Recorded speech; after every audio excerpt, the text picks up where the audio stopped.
Bueno, buenos días y en primer lugar agradecer al presidente del Rotary la invitación, agradecerle también a Clara Mariño, con la cual me he comunicado también y ha estado muy pendiente de que pudiera venir. Para mí es un honor compartir este espacio, tratar de transmitir algunas reflexiones sobre la realidad de nuestro país, de la Argentina.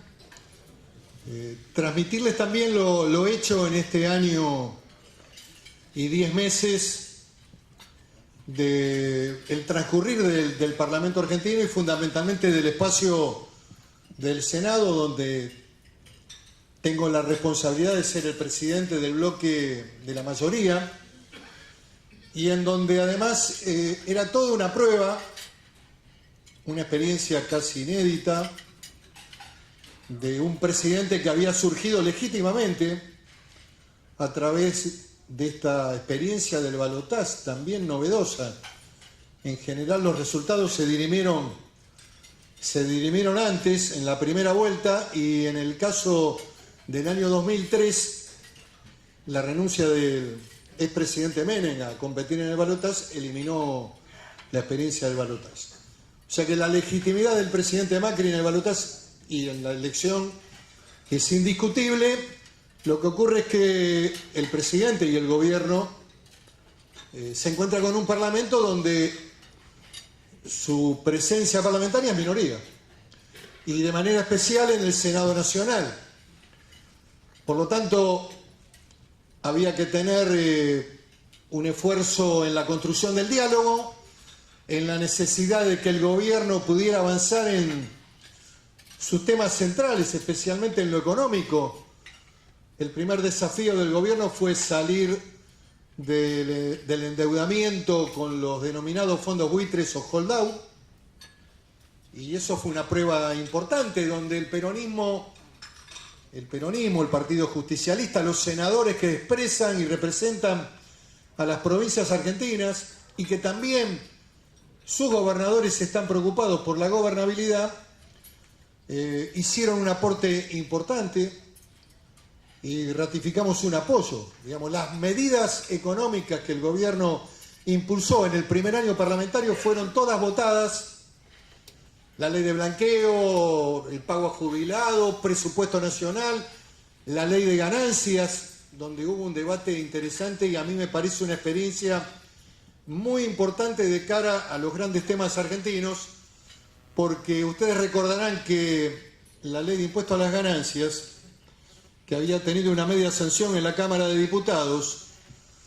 cuando llega al Senado era un verdadero problema para el gobierno nacional, que no estaba en condiciones de sostener los montos mínimos no imponibles que tenía el impuesto a las ganancias. La presión de los gobernadores, que veían allí un problema también en la afectación de las sumas coparticipables, y lógicamente también la tensión con los sectores del trabajo, con los trabajadores que venían bregando desde hace mucho tiempo para tratar de mejorar el poder adquisitivo, bajando, mejor dicho, subiendo el monto mínimo no imponible.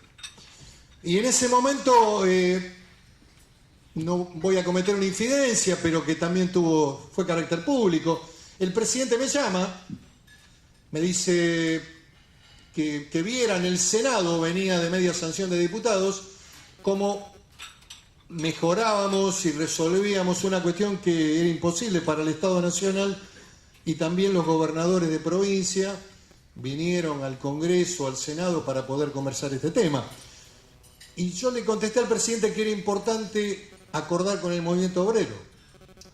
Y los sindicatos tuvieron a la altura de la responsabilidad, y creo que salió una ley del impuesto a las ganancias que atendió todas estas situaciones de tensión que había entre distintos sectores de la sociedad, gobernadores, gobierno nacional y el movimiento obrero con los trabajadores, y el Senado pudo hacer la síntesis y votar el impuesto a las ganancias. En lo personal, yo creo que el diseño impositivo siempre es una atribución del gobierno, del Poder Ejecutivo. Yo no creo de ninguna manera que la oposición pueda modelarle la política impositiva al gobierno de turno. Lo pienso, me ha tocado estar en el oficialismo, pero también he sido en mi vida parlamentaria como diputado opositor en la etapa del gobierno de la Rúa, y creo que el presupuesto, las políticas impositivas son propias del Poder Ejecutivo, que tiene una visión integral sobre el gasto, sobre los recursos que se van a aplicar, y la oposición en ese plano tiene que plantear algunas cuestiones que son propias en la discusión que hace al Estado federal, a las provincias, la inversión que se hace en materia de obra pública, y cuestionar a lo mejor el rumbo de algunas inversiones que defina el gobierno, pero de ninguna manera hacer la política impositiva. Me parece que esto es lo que se debe hacer.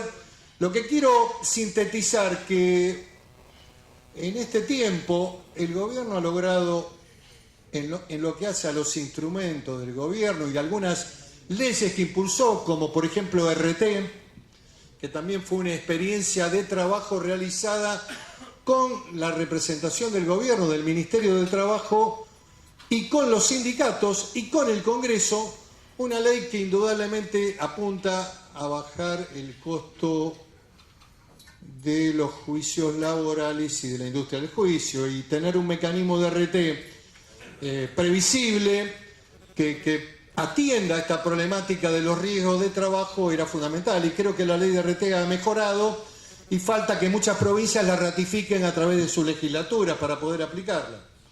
Es insostenible en un mundo difícil de falta de trabajo y de falta de inversiones seguir sosteniendo mecanismos de reclamo laboral con principios del derecho civil, en donde la indemnización tiene ejes realmente muy complejos que pueden afectar la vida de una empresa pyme o llevarlas al cierre.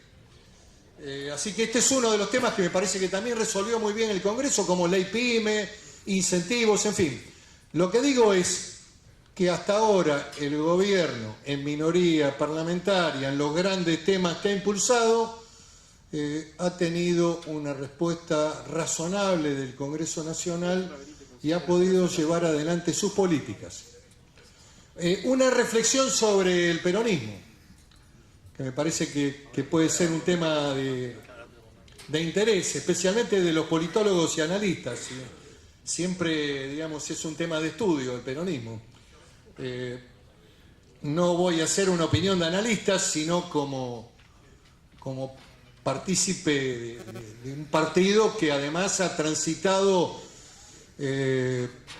los últimos años de la democracia, del 83 adelante, en el gobierno y en algunos momentos en el llano, ¿no? Yo creo que estamos en un momento de alta complejidad como partido.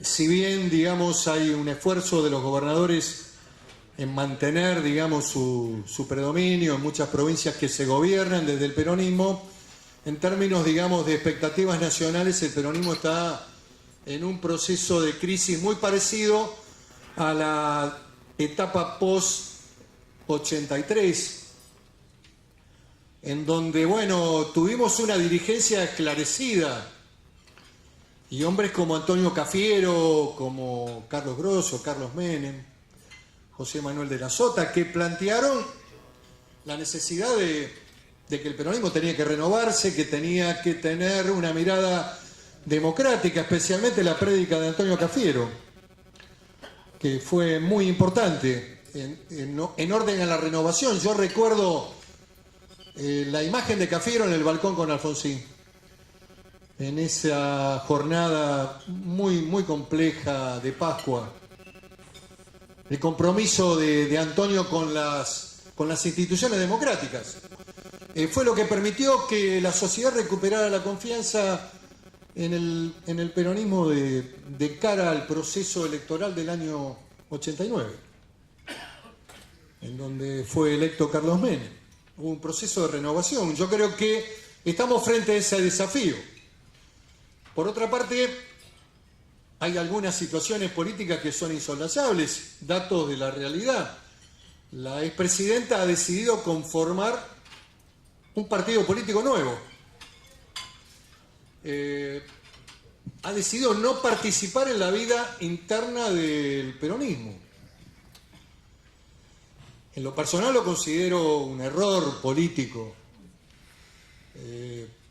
Lo considero un error porque haber participado en el proceso de primarias abiertas le hubiera permitido tener hoy una expectativa de 40 puntos de cara a octubre. 34 más 6 de Florencio Randazzo daba un porcentaje bastante intenso desde el punto de vista del resultado posterior de octubre. Sin embargo, el camino fue la construcción de esta alternativa electoral de centro-izquierda que se llama Unidad Ciudadana, que tiene una estructuración ideológica y una construcción de ideas en el borde del sistema. Yo creo que el peronismo tiene que recuperar la visión del centro nacional.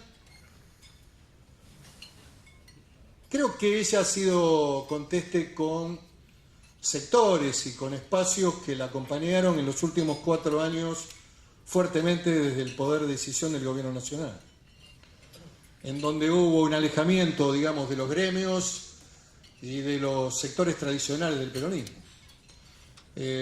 Hay mucha construcción del PC ahí, PC Frente Solidario. No hago ninguna descalificación a nadie, que nadie se sienta ofendido. Lo que estoy tratando es de ser meramente descriptivo de un cuadro de situación política institucional, en donde hay una expresión hoy de centroizquierda o de izquierda, en términos del debate político, que plantea una alternativa de oposición o de confrontación muy fuerte al gobierno de turno, que llega a extremos en lo que hace a la calificación de hechos como que este gobierno es la dictadura, en fin. No voy a entrar en detalles que no se ajustan a la verdad, tampoco soy defensor del gobierno, pero creo que hay en el pensamiento, digamos, una mirada ligada a la colisión y a la lucha agonal desde el punto de vista de la campaña electoral. El gobierno también ha respondido de la misma manera, quiero decirlo. Digamos, tampoco digamos, hay que subestimarlo. El gobierno tiene una estrategia.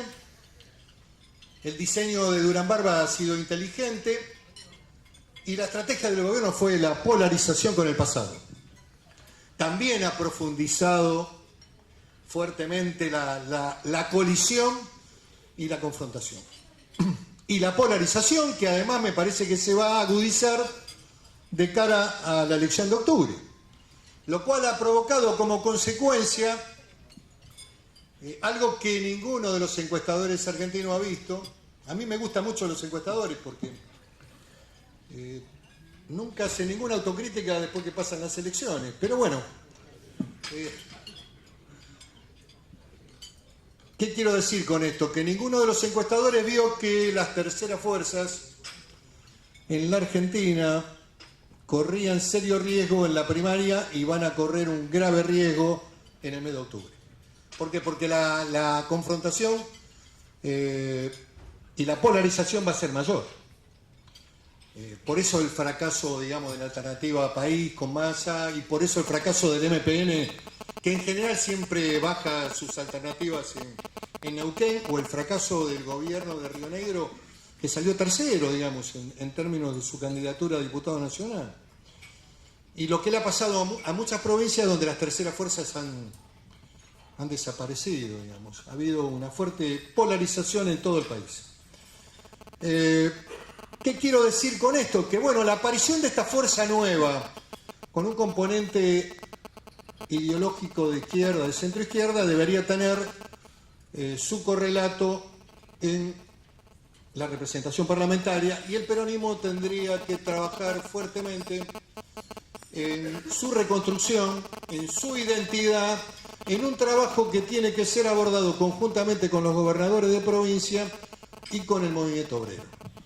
El peronismo expresa y representa eso, y me parece que la renovación y la reestructuración y un pensamiento ligado, ya viene Clara que me está diciendo que termine, pero sí, gracias Clara, un pensamiento ligado a que la mirada social tal vez de cara al futuro no esté ligada al pensamiento cuanto peor mejor, sino a que el peronismo sea capaz de ser una alternativa democrática constructiva en el espacio de la oposición. Y desde ahí reconstruir la confianza de la ciudadanía. Me parece que esto también encierra un gran desafío para los dirigentes del peronismo, que por supuesto tiene que plantearse una renovación, y en ese aspecto hay algunos dirigentes jóvenes y gobernadores que realmente son muy interesantes, que tienen una mirada democrática y que pueden ser los ejes centrales de esa reconstrucción. Lo último, está ligado, digamos, a lo que yo vengo sosteniendo como necesidad para la Argentina, que es grandes acuerdos de gobernabilidad. No hablemos de la Moncloa, nadie habla de la Moncloa. La Moncloa es una experiencia histórica interesante porque se hizo con los que pensaban diferente. Se hizo con Carrillo, se hizo con el partido de Adolfo Suárez, que fue un gran estadista, con Felipe González, con gente que había participado en la dictadura de Franco. Se hizo. Lo que digo es que me parece que la Argentina necesita acuerdos de gobernabilidad para reformas estructurales. Y no basta solamente con acuerdos parlamentarios. Hace falta incorporar más masa crítica. Si hablamos no de reforma laboral, si hablamos de modernización de algunas normas laborales, si hablamos de blanqueo laboral, que también es la contracara de la recaudación. El trabajo en negro es uno de los problemas centrales que tiene la Argentina, pero también podemos hablar de primer empleo, que fueron experiencias que pusimos en marcha en el gobierno de Menem. Primer empleo para la pyme, qué sé yo. Hay un montón de temas que se pueden dialogar realmente con inteligencia y con responsabilidad. Hay que sentar al sector empresario y hay que sentar al sector del trabajo, al mundo del trabajo. Por lo tanto, las reformas estructurales, abordar el problema del déficit, de cómo achicamos el Estado, cómo bajamos la presión impositiva, tienen que ver con una política de grandes acuerdos. Y yo quiero decir acá algo más que nadie dice, o por lo menos no escucho, a lo mejor alguien lo dice, que es importante en la Argentina que los medios de comunicación también aborden los temas desde el realismo. Porque la Argentina igualitaria, digamos, es muy compleja. Digamos, esta visión, digamos, con la que nosotros nos criamos,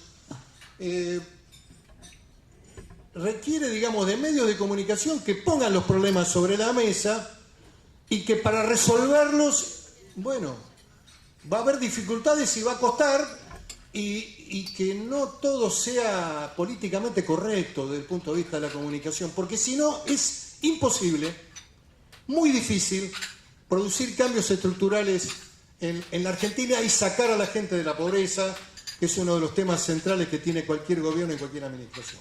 Con esto termino y quedo clara a disposición.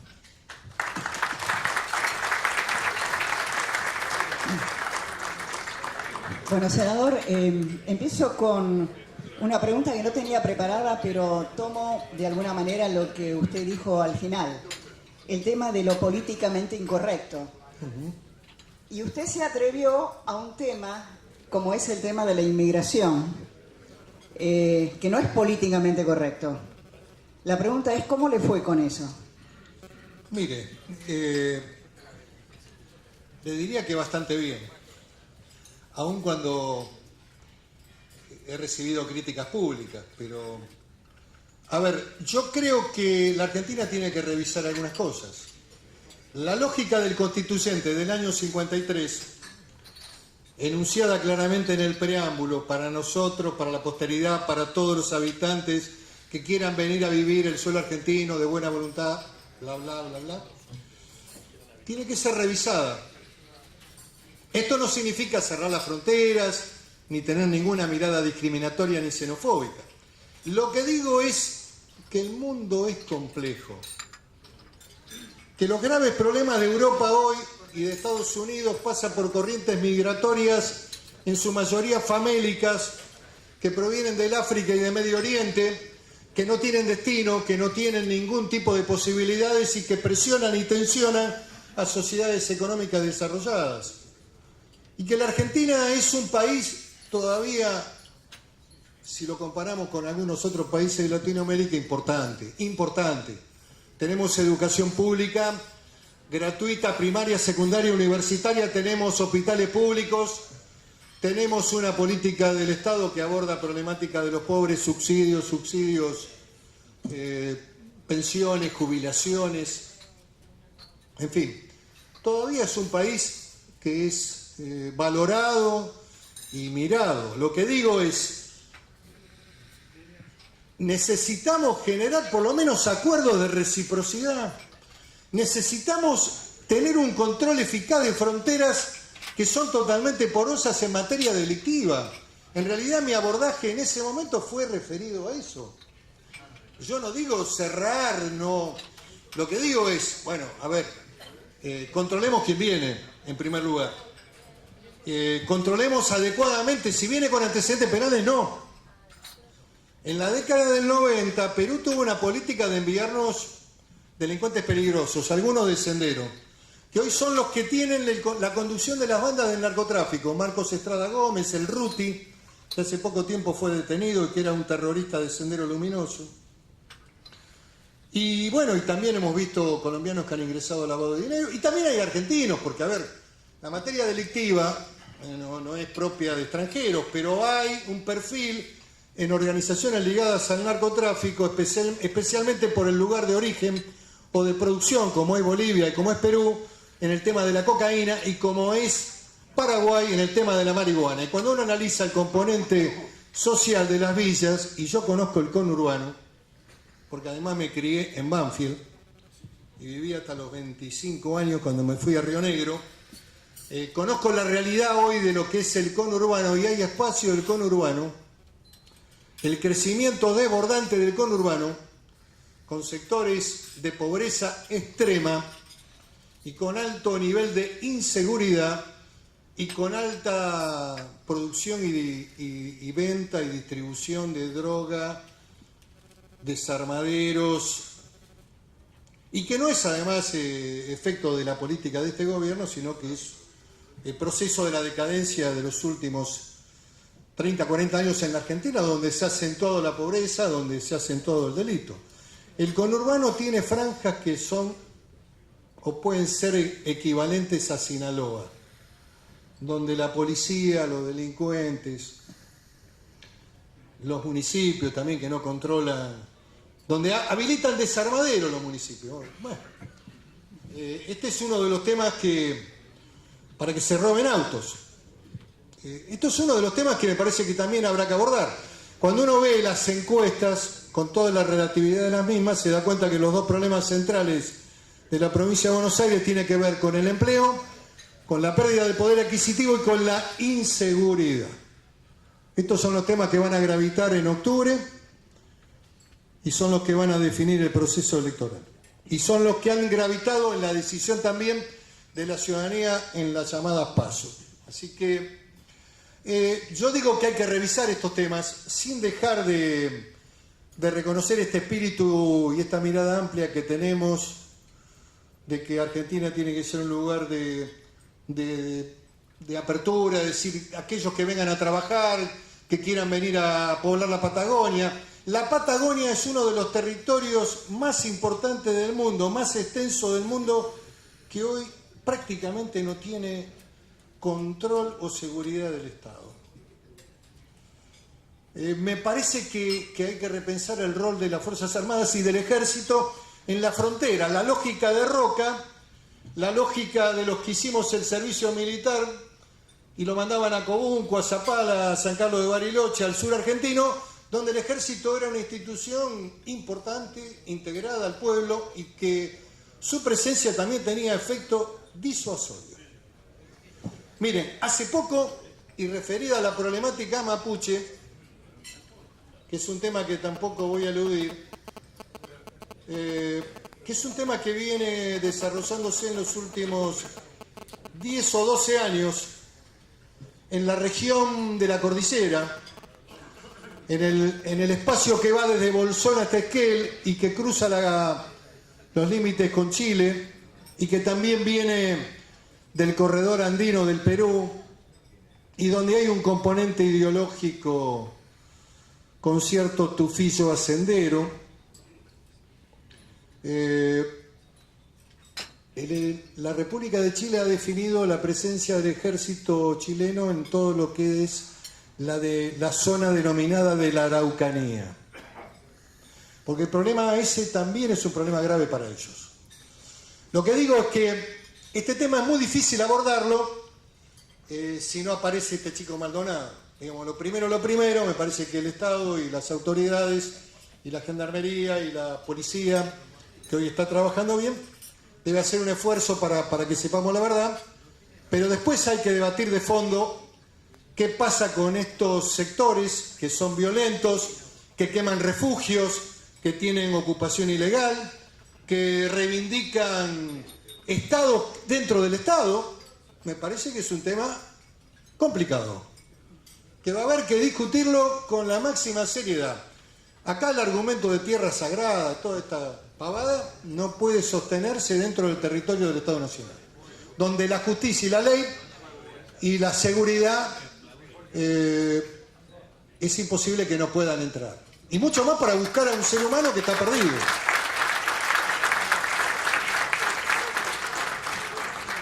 Senador, usted ha señalado la necesidad que tiene la Argentina de grandes acuerdos. La pregunta es, de esto se viene hablando desde hace mucho tiempo en nuestro país. La pregunta es si esto se puede acelerar, esta posibilidad después de las elecciones de octubre, y la pregunta sería ¿cómo y con quiénes? Bueno, indudablemente que la decisión siempre de este tema está en los que gobiernan, en el gobierno, en el propio presidente.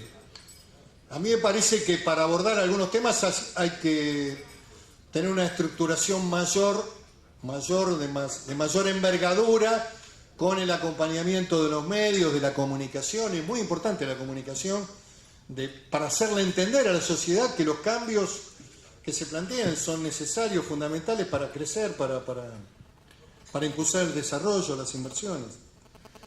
¿Con quiénes? Y bueno, indudablemente con los actores políticos, con los buenos y con los malos, con los que están.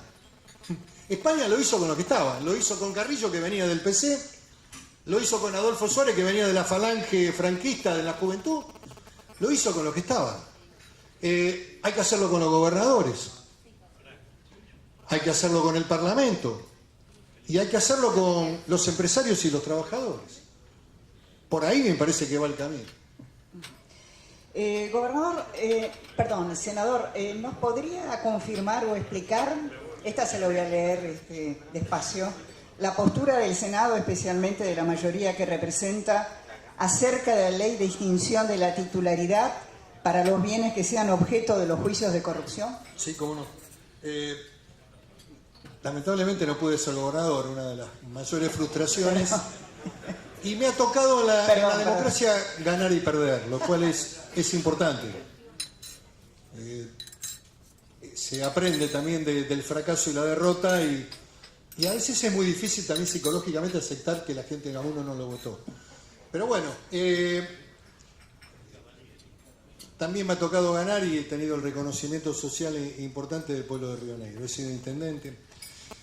Usted me preguntó sobre la ley de extinción de dominio, sí, llamada de extinción de dominio. El Senado modificó la ley de diputados. La ley de diputados es muy ligera y peligrosa. Es aplicable para un narco, pero hay otras situaciones que comprenden a empresarios, a otro tipo de actividades, en donde extinguir el dominio rápidamente, sin que exista un proceso penal, donde por lo menos tengamos una etapa recorrida en orden a la indagatoria y al auto de elevación a juicio, me parece peligrosa. Hay algunas experiencias argentinas de la dictadura, como fue la CONAREPA, que terminó en un fracaso absoluto y que tuvo que devolver los bienes que habían. Es cierto que fueron otras circunstancias. Y es cierto que países que luchan contra el narcotráfico o contra la corrupción, como Brasil, van sobre los bienes. Lo que quiero decir es que nosotros modificamos la ley. Estamos esperando, en el marco de una respuesta más integral, si Diputados va a acompañar la votación del Senado. No porque creamos que tenemos el patrimonio de la sabiduría intelectual del mundo jurídico, pero sí creemos que una ley de esta naturaleza tiene que tener determinados recaudos y tiene que ser tomada en el proceso penal cuando haya por lo menos auto de indagatoria, el acto de indagatoria y semiplena prueba para procesar y ya en la etapa de elevación a juicio, que es lo que se resuelve en el primer año, con lo cual es posible y por supuesto es posible votarla, la tenemos tenemos dictamen de la ley, como también estamos terminando el dictamen de la ley de responsabilidad penal empresaria. Un tema nuevo, novedoso, porque determina la responsabilidad penal del mundo de la empresa. En general nuestro derecho penal es un derecho de personas. Digamos, la culpa está en un sujeto físico, no en una persona jurídica. Y acá el Senado, en la reunión de ayer, después de haber hablado con los expertos de la OCDE, va por el principio de la falta de organización, que es, digamos, la figura penal. Cuando una empresa no tiene la estructuración ni la organización para poder limitar eventos ligados a delitos de corrupción. Hemos salido de la pavada de la imprescriptibilidad, que es un acto de demagogia punitiva dictado por la Cámara de Diputados. Creemos que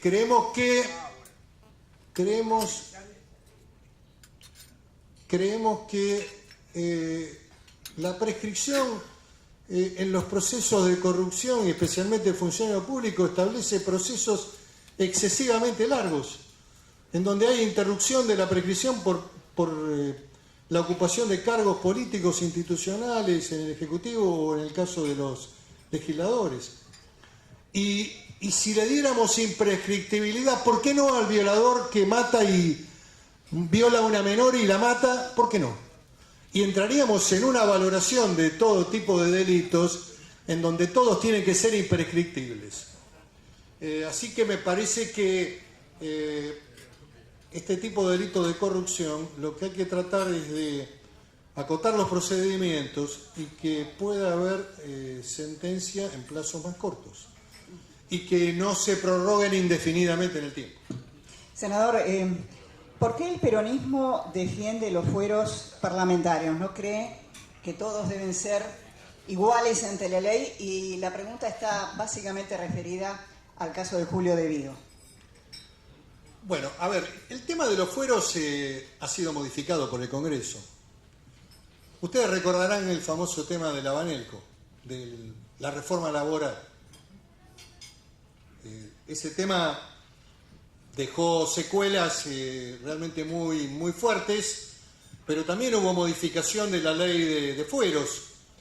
Hoy ningún juez tiene ningún impedimento para poder avanzar normalmente en el proceso penal.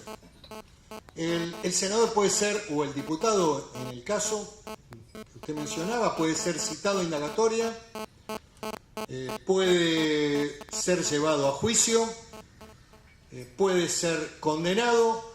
El único tema que aparece en orden a los fueros es la detención. Los fueros y el tema de la detención es un tema histórico que tiene que ver con preservar, lógicamente, si se aborda por el lado de la comisión de delitos, es indefendible. El concepto de fueros en el sistema constitucional tiene que ver con impedir que un legislador pueda ser detenido o impedido de asistir a una sesión y con eso se conforme una mayoría para poder sancionar una ley. Esta es la vieja historia del fuero parlamentario. Y que no puede ser violentado por sus opiniones y no puede ser perseguido por las mismas. Pero bueno, es un debate pendiente. Lo que le quiero decir que en el plano penal y en el plano del procedimiento penal, los jueces pueden avanzar hasta el final. Después, bueno, hay algunas disquisiciones que hay que hacer. En orden a la habilidad moral o inhabilidad moral, como usted le quiera decir, Clara, las cámaras son las que evalúan, no un tribunal. Son las cámaras de diputados y de senadores las que determinan la inhabilidad moral. Mucho más en candidatos que han tenido la ratificación popular. Ha habido experiencias interesantes. El caso Patti, el hombre había sido elegido y votado en la provincia de Buenos Aires, sin embargo la Cámara de Diputados no le permitió el ingreso y consideró que había una inhabilidad moral.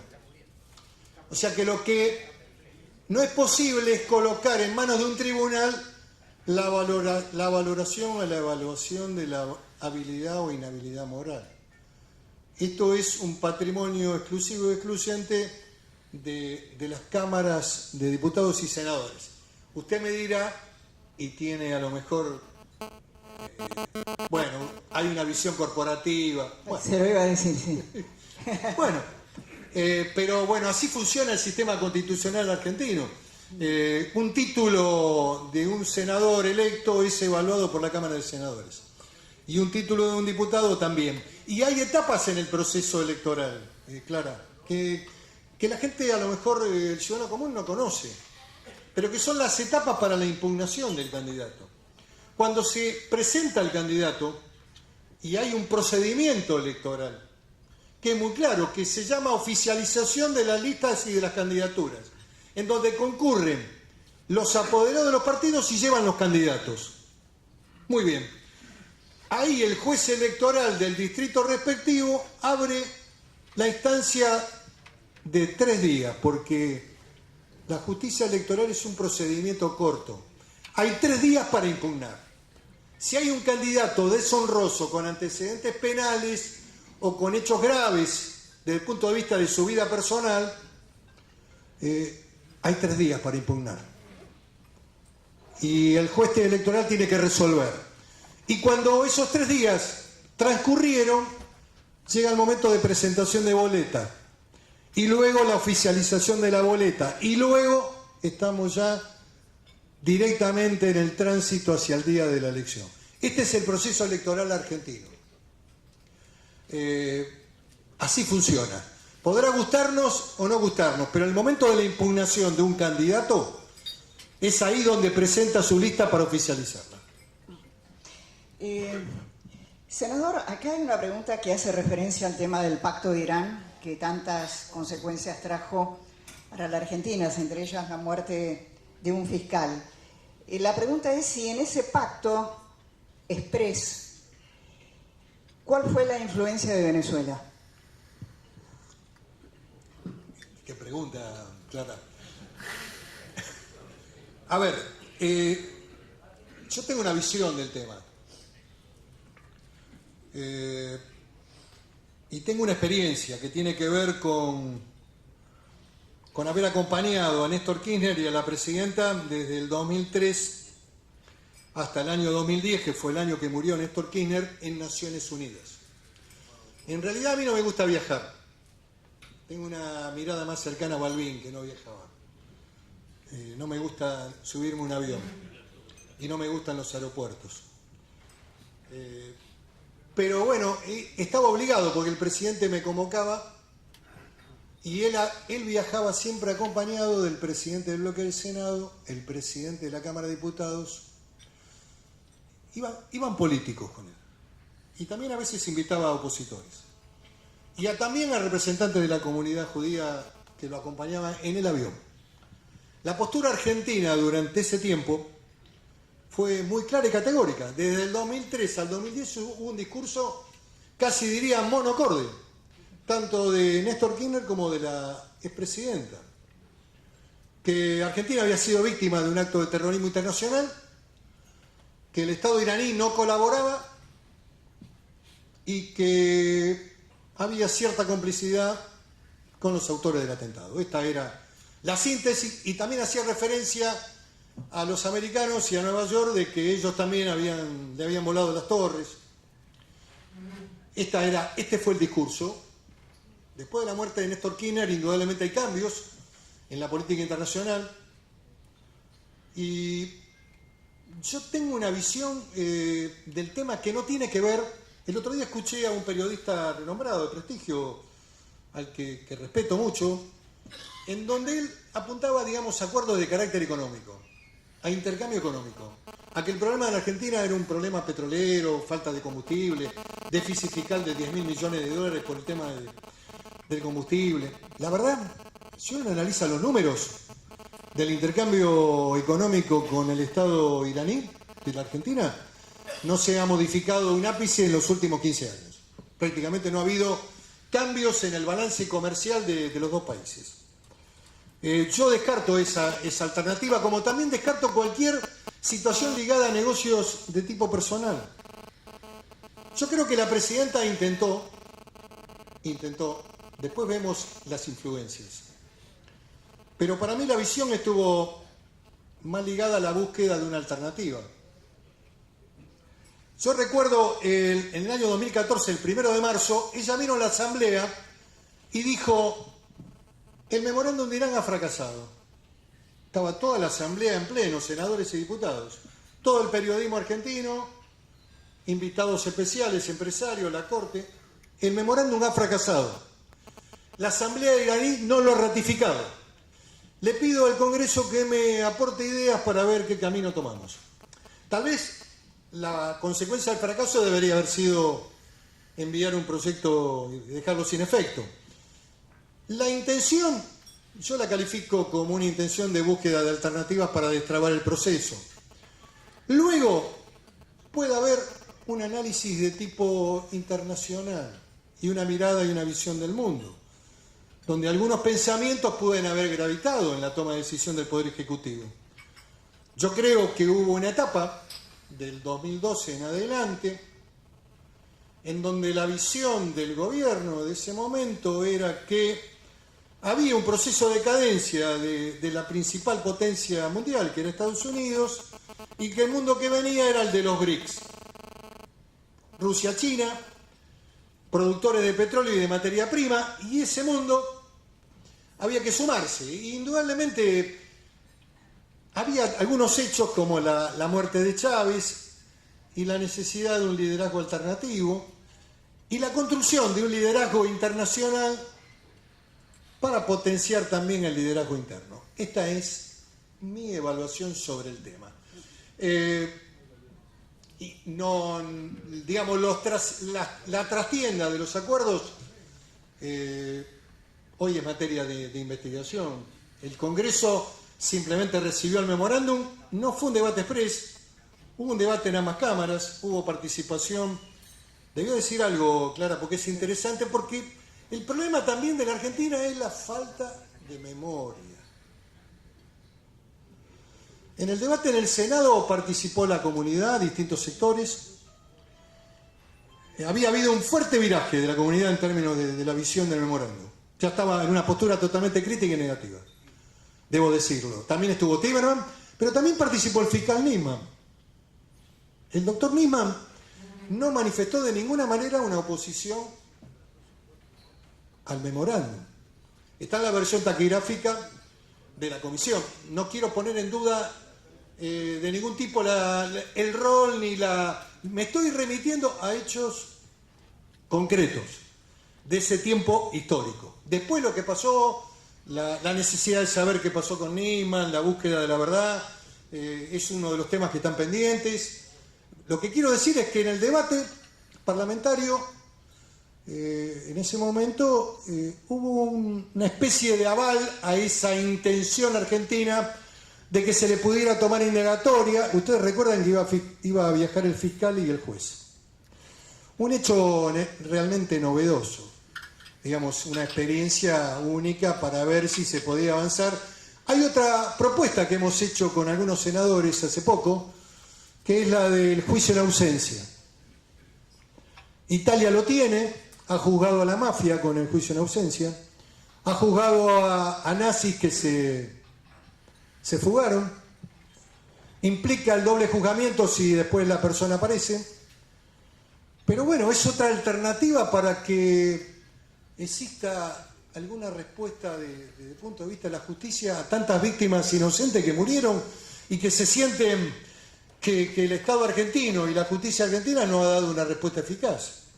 Senador, sí, perdón. Sí, adelante. Dos preguntas finales. Primero, ¿cómo ve la marcha de la economía argentina? Y segundo, ¿cómo se imagina el Senado con Cristina adentro? Esa es la última. Bueno, y cerramos. Sí, ahí se... Bueno, ¿cómo veo la marcha de la economía? Digamos que no es uniforme. Me parece que hay algunos sectores que tienen grandes expectativas y que hay crecimiento y por ahí van las inversiones, como el sector de telecomunicaciones, el sector energético, el gas, que tiene un plan para 20 años por encima del valor internacional del BTU, y aparece interesante. La economía central, de las provincias centrales, que tienen que ver con la soja, con el trigo, con el maíz. Ahí veo indudablemente procesos de crecimiento y hay un dato muy interesante en los últimos 6 meses, que es la fuerte inversión en obra pública. Esto me parece importante, y también en obra privada. También en obra privada. Con lo cual la obra pública genera empleo, mueve la actividad económica, es un motor importante. Después hay algunas actividades que están francamente en crisis y que tienen que ver con los componentes sociales del voto, que es el espacio que yo denomino urbano fabril. Digamos, el esquema de la industria y en determinadas actividades en donde políticas de importación, falta de apoyo en materia de subsidio a la electricidad y al gas, encarecimiento, digamos, del costo productivo, la pérdida de competitividad está dejando afuera muchas fábricas, y hay gente a lo mejor en ese espacio urbano, digamos, donde se desarrollan las actividades industriales, perdiendo empleo. Entonces, bueno, me parece que también en el marco del acuerdo hay que ponerse de acuerdo, valga la redundancia, qué actividades protegemos o defendemos desde el punto de vista industrial para que no entre la máquina china y te liquide, o para que... Y después uno de los problemas que tiene la economía, sin ser economista, no soy economista, pero tengo una visión económica y la quiero decir acá, uno de los temas más preocupantes que tiene el proceso económico es que el déficit fiscal se resuelve con endeudamiento. Antes se resolvía con emisión y con una inflación del 40-50%. No, lo que quiero decir es que no estoy de ninguna manera justificando lo anterior, que era una forma de resolver el déficit, emisión con papel, peso e inflación. Hoy se resuelve con endeudamiento, y se mantienen niveles importantes de déficit estatal, en el orden de los 700.000 millones de pesos, más o menos el equivalente a las de abajo. Lo que preocupa, digamos, del endeudamiento es que al entrar 30, 40.000 millones por año, eso también impacta en el valor de la moneda y en el tipo de cambio. Si es un bien, la plata es un bien fungible, si hay mucha oferta de papel dólar, el valor se mantiene bajo, y a la economía argentina, desde el punto de vista productivo, de exportación, le conviene un dólar más competitivo. Digamos, los mejores momentos del crecimiento, si bien estuvieron de la mano del alto valor de los commodities, estuvieron también de la mano de un dólar altamente competitivo después de la mega devaluación de Duhalde y de la crisis del 2001. Entonces, creo que es una economía con dólar bajo. Y esto tiene efectos demoledores en las economías regionales, que tienen un nivel de rentabilidad muy finito y una mano de obra muy intensiva. Así que no sé si le contesté clara. Y el otro tema, sí, Cristina, en el la Congreso. convivencia. ¿Cómo va a ser? A ver, yo no tengo problemas personales con nadie, ni tampoco rencor, ni he sido parte del gobierno, me hago cargo de lo que me toca en términos de las responsabilidades. Y también he hecho en algún momento en el transcurso de este año autocrítica pública de los temas que creo que nos equivocamos. Yo lo que creo que el peronismo tiene que afianzar un espacio ligado a la representatividad de los gobiernos provinciales, a una identidad, a una mirada ligada a la renovación y al futuro. Y bueno, la señora tendrá indudablemente, y es esperable, es dable esperar que si se armó un partido, una fuerza nueva en la política argentina, eso tenga un correlato en la vida parlamentaria en un bloque que se denomina Unidad Ciudadana. Después, en el marco del Parlamento puede haber coincidencias o disidencias y debate. No lo veo en un tema complejo, digamos, desde el punto de vista del funcionamiento. Y bueno, y además, en política siempre el tema es el principio de la victoria o de la derrota. Todo tiene una valoración y se mira en política desde ese punto. Yo creo que hoy, y me gusta analizar la política por ciclos, y también sin miradas simplificadoras, porque la sociedad argentina siempre fue partícipe de la toma de decisiones. Creo que es el ciclo ascendente del gobierno. Creo que está en el momento de consolidación de una fuerza política en todo el país. Y bueno, y en la Argentina y en la vida nada dura para siempre, pero estoy convencido que en el país ningún poder dura más de 10 años. Muchas gracias. Senador, muchísimas gracias.